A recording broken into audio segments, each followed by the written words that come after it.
Sir sir sir ஏன் வண்டியை தள்ளிட்டு போறீங்க? வேற ஒன்றும் இல்லை சார், வண்டியில் சின்ன ப்ராப்ளம். பக்கத்தில் தான் ஒர்க் ஷாப் இருக்குதுன்னு சொன்னாங்க, அதான் பார்க்கலான்னு போயிட்டு. சார் நான் வேணா ஹெல்ப் பண்ணிட்டா சார்? உங்களுக்கு எதுக்கு சார் சிரமம்? நான் பார்த்துக்கிறேன் சார், கையிடுங்க சார். இதில் என்ன சார் சிரமம்? வண்டியில் பெட்ரோல் இருக்கான்னு பார்த்தீங்களா சார்?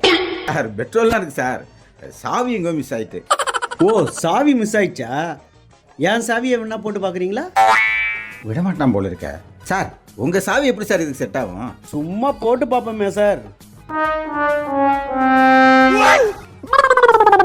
சார் ஆன் ஆயிட்டு சார். ரொம்ப நன்றி சார். சார் ஸ்டார்ட் பண்ணுங்க சார். சார் ஸ்டார்ட் ஆயிடுச்சு சார், ரொம்ப தேங்க்ஸ் சார். சார் உங்களுக்கு சாவி கொடுக்கணும்ல? சாவி மட்டும் இல்லை, வண்டியும் கொடுக்கணும். வண்டியை கொடுக்கணுமா? ஏன் வண்டி எதுக்கு சார் உங்கள்கிட்ட கொடுக்கணும்? ஏன்னா அது ஏன் வண்டிடா, திருட்டு போயில. சார் இன்னும் 2 அடி வேணா அடிச்சுங்க, திருட்டு பையன் மட்டும் சொல்லாதீங்க. எங்களுக்கு வேற பேர் இருக்கு, பிறர் பொருளை நேசிப்பவர்கள். எடுத்தேம்பாரு ஓட்டம், மார்க்கெட்டில் கூட நான் பார்க்கலையே அப்படி ஒரு ஓட்டம்.